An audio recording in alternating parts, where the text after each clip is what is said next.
Hello and welcome to the video lesson. This one's on gases and the mole. So let's have a look at our learning objectives for this lesson. First one is we want to be able to remember and recall the ideal gas equation, and we need to be able to know and recall all the variables as well in SI units. But as well as recalling it, we need to be able to use it in calculations as well. Alright, so let's have a look straight away at the ideal gas equation. The thing about gases is that when you heat them, they increase in volume if they can, and if they can't, they increase in pressure.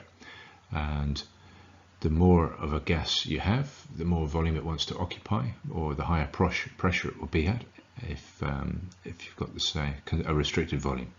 So you can see we've mentioned several variables there: volume, pressure, amount of gas in moles, that would be, and temperature. And what the ideal gas equation does is it links all those variables together such that when you change one, you can find out any of the unknowns. So here's the ideal gas equation. Pressure times volume equals N is number of moles. R is a constant called the gas constant, and T is temperature. Okay, so that's the ideal gas equation, PV equals nRT. And so the first thing we should do is go through the variables one by one. And we mentioned that P was pressure. P was pressure, and the units are pascals. Usually in calculations at GCSE, you might have used kilopascals, but here in the ideal gas equation it is pascals. And V, we mentioned, was volume, and the units for volume in the ideal gas equation, confusingly, is meters cubed. So you'll remember from the previous video lesson that the volume used in the concentration calculations is decimeters cubed, but here we're using meters cubed. N, as before, is number of moles.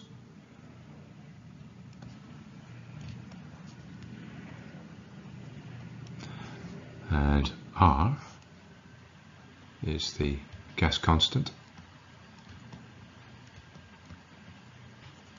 and as it happens, the units of R are joules per Kelvin per mole, and its value in those units is 8.31. And temperature is in Kelvin.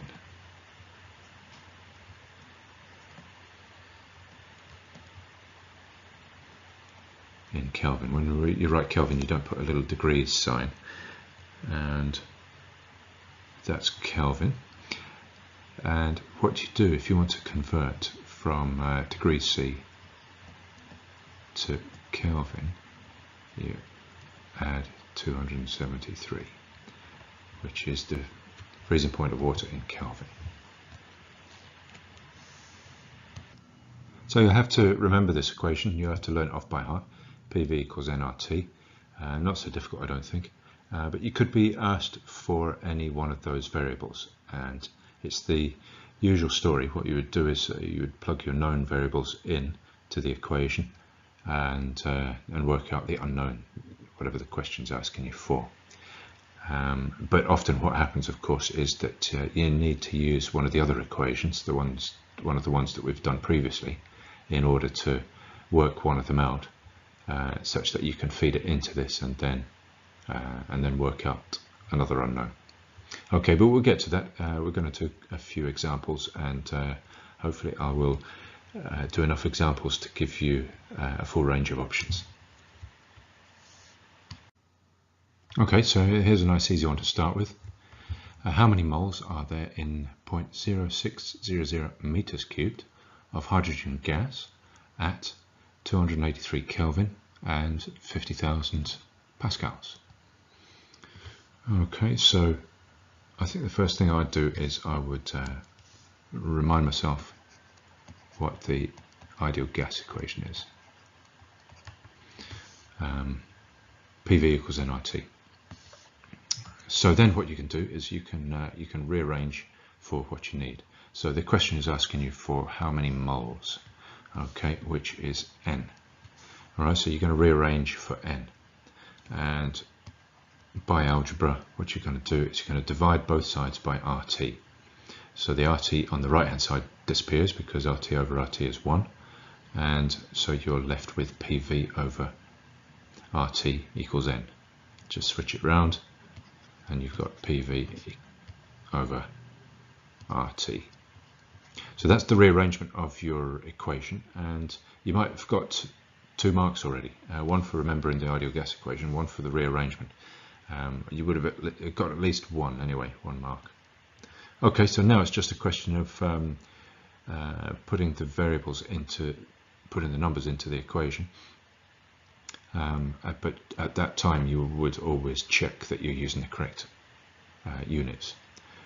So first of all, pressure. You'll remember that we deal with pascals in the ideal gas equation, and as it happens in the question we're given the pressure in pascals, so that's easy. So we do 50,000. 50,000 is our value for P, and we're going to multiply that by V, and V we're already given in meters cubed, so we don't have to do any conversion there. So we're going to times the 50,000 by 0.0600, and then you're going to divide by R. Now you're given R in the exam. You don't have to remember R is 8.31, but I happen to be able to remember that. And you're going to want to put T in there as well. Now T again is in Kelvin nicely in the question already, so we can just insert it straight there, 283. And so if we worked that through in our calculator, it would come out at 1.28, and that is moles, of course. 1.28 moles. And notice I've given that to 3 significant figures, right? Because I've got 3 significant figures here, 3 significant figures here, and perhaps more than 3 significant figures for the pressure. Okay, that's one simple example. Let's have another look at another one quite quickly. Here we go. At what pressure would 0.400 moles of argon gas occupy 0.0100 meters cubed at that temperature, 298? Okay, so the question is now asking us for pressure. It's asking us for pressure. And it's given us N moles, and it's given us V volume, and it's given us T temperature. So we're going to rearrange the same ideal gas equation for pressure this time. So if you look at the ideal gas equation, to get pressure on its own, you would have to divide both sides by V, because V over V is 1, leaving P on its own. So it's P equals nRT over V. So P equals nRT divided by V. And let's see what we've got. So it's given us moles for N. So we can just put that straight in there. If it was a question in an exam, you'd be given R. And temperature you're given, and we've got it in Kelvin already, so we don't have to do any conversion. So we can put the temperature straight in there as 298. We're going to divide that by the volume, and again the volume we've been given in meters cubed already, so we don't have to do anything with that. So we just put in 0.100. And once you've run that through your calculator, you're going to come out with 99 1,100 pascals. And that's to three significant figures. Three significant figures, because this is in three significant figures, and this is in three significant figures, and the temperature is in three significant figures. So there you have it, two fairly simple examples. Both involve a little rearrangement of the ideal gas equation and substitute in of the information you're given in the question. You don't get questions quite as easy as that. At least what the question will do is it will require you to convert units. So why don't we have a go at that?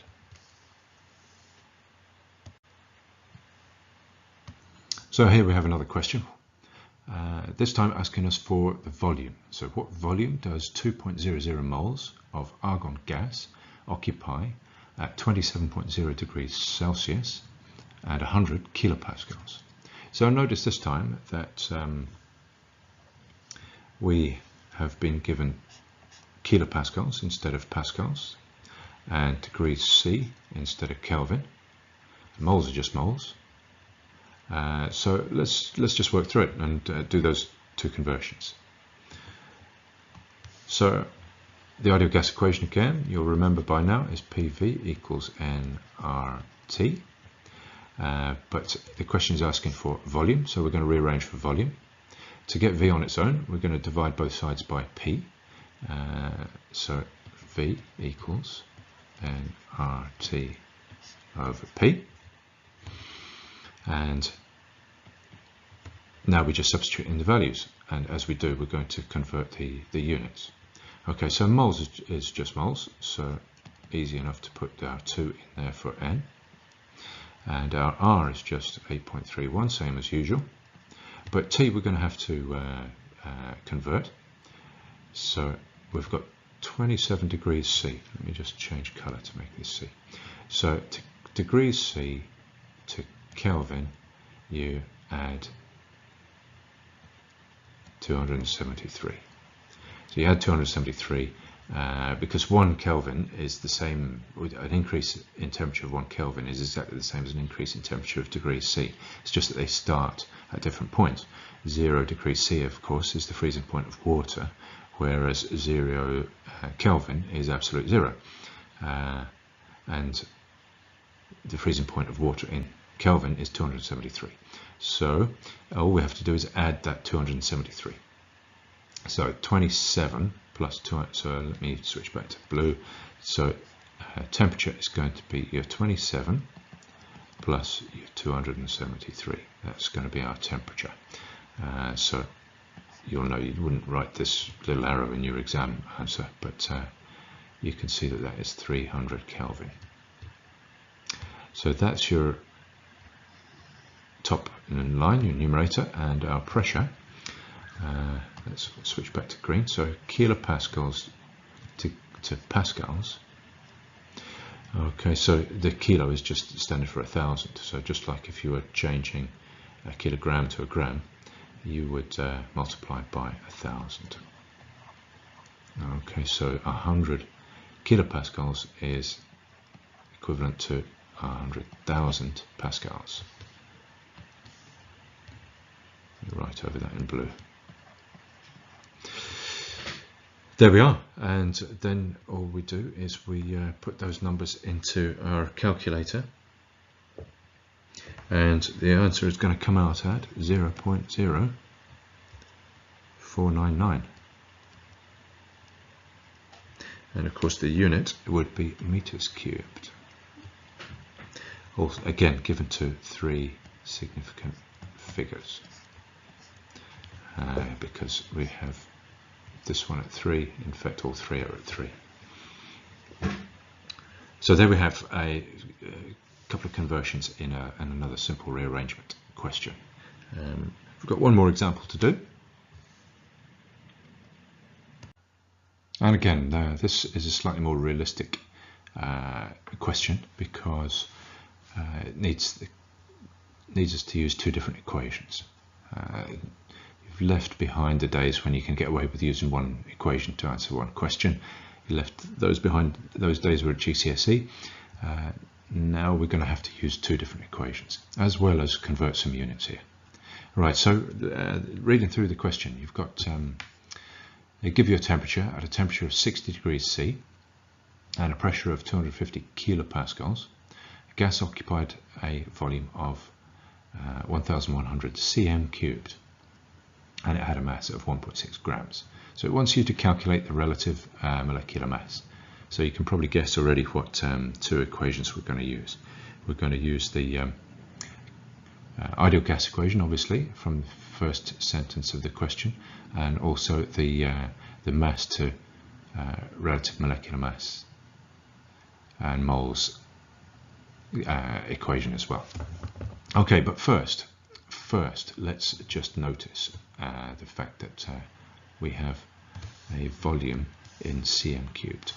Right, so on the previous slide we converted Celsius and kilopascals to their SI units. We have to do the same for volume for you.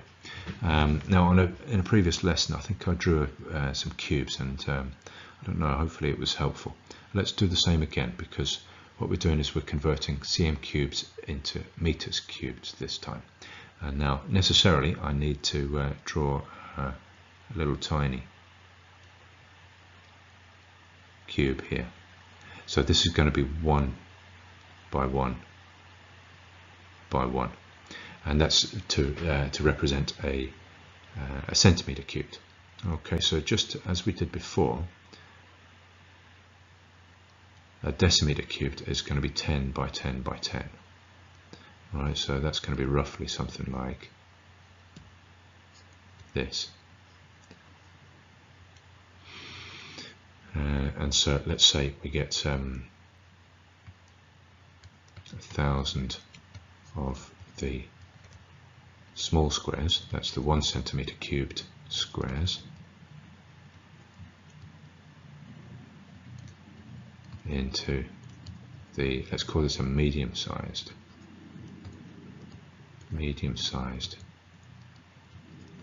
cube. And the cube, of course, is 10 centimeters by 10 centimeters by 10 centimeters. So that's, of course, so to go from cm cubed to dm cubed, we're multiplying by 1,000, like we did before when we were talking about concentrations. However, now we're going from cm cubed to meters cubed in the ideal gas equation, so we need to draw a much bigger square.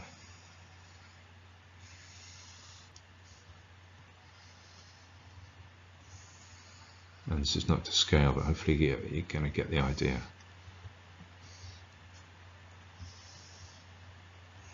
Oops.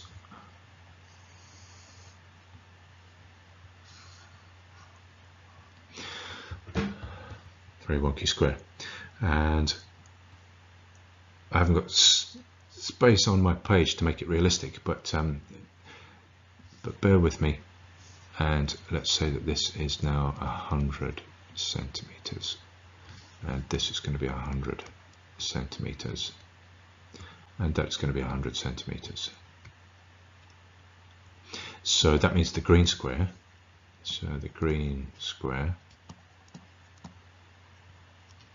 is 1 meter cubed. Yeah, it's 1 by 1 by 1 meters cubed.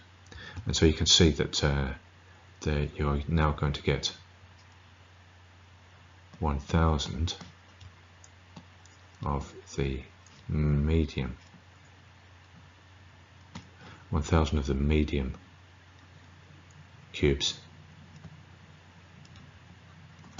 into the large green cube.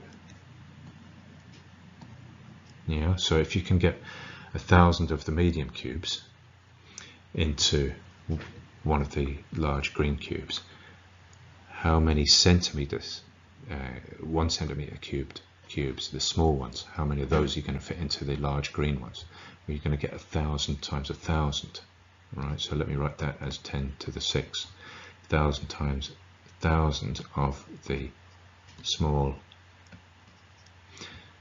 1 cm cubed cubes into the large green 1 meter cubed cube. Yeah, so that's the relationship from centimeters cubed to meters cubed. Let me write that out for you. Change it to go into a new. So centimeters cubed to meters cubed, you're going to times by 1,000,000.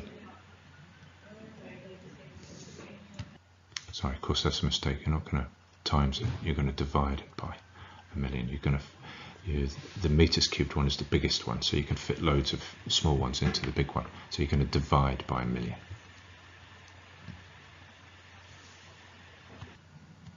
And divided by 1,000,000 is just the same as multiplying by 10 to the minus 6. So you can do that as well. So back to the question. Let's get rid of that working so that we can answer the question. Okay, so let's review the question again. At a temperature of 60 degrees C, pressure of 250 kilopascals, gas occupied volume of 1100 cm cubed had a mass of 1.6 grams. Find its relative molecular mass. So first things first, when we're going to work out its relative molecular mass, so we've got MR here, yeah, and we've got grams here. That's a pretty clear indication that you're going to need to work out the number of moles.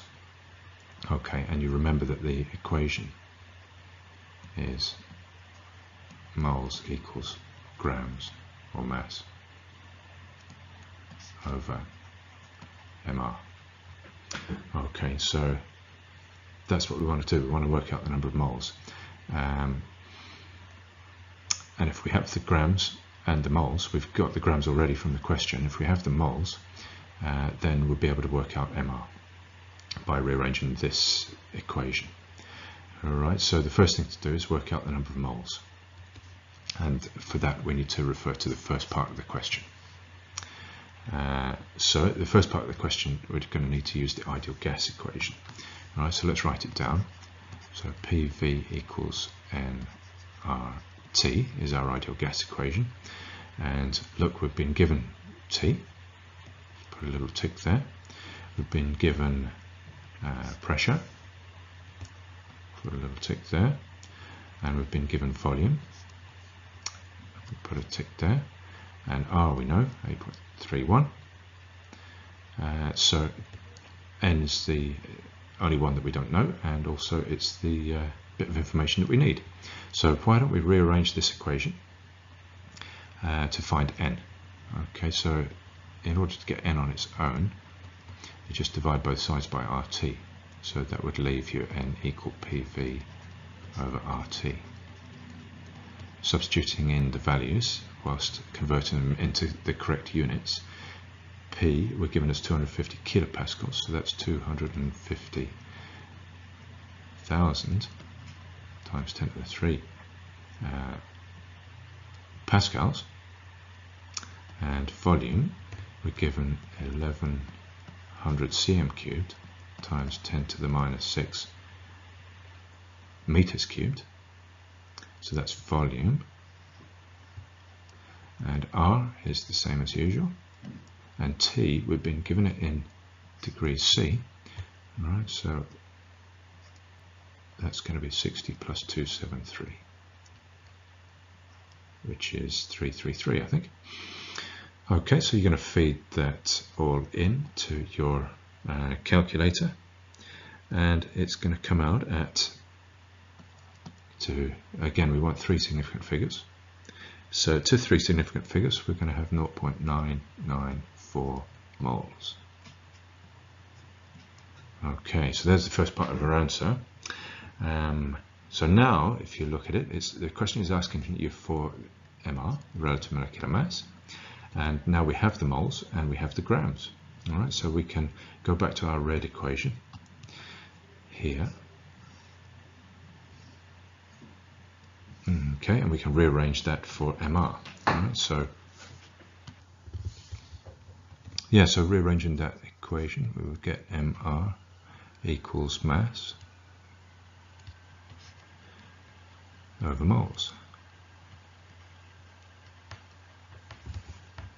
Mass we have from the question 1.60, and moles we've just worked out at 0.994, and so plugging that into your calculator comes out at 16.1 to 3 significant figures. So the relative molecular mass is 16.1. So we should have covered all of our learning objectives by now, but let's just make sure. Our first one was that we should be able to recall the ideal gas equation with the variables in SI units. Hopefully we're able to do that. PV equals nRT. And then we're using the ideal gas equation in calculations. So we've rearranged the equation in various ways to find the unknowns. And we've even combined it with the moles and grams equation as well to make it slightly more complicated. So I think we've done that too. Hopefully that's been clear, and we'll get some more practice on ideal gas calculations in class. I'll see you then.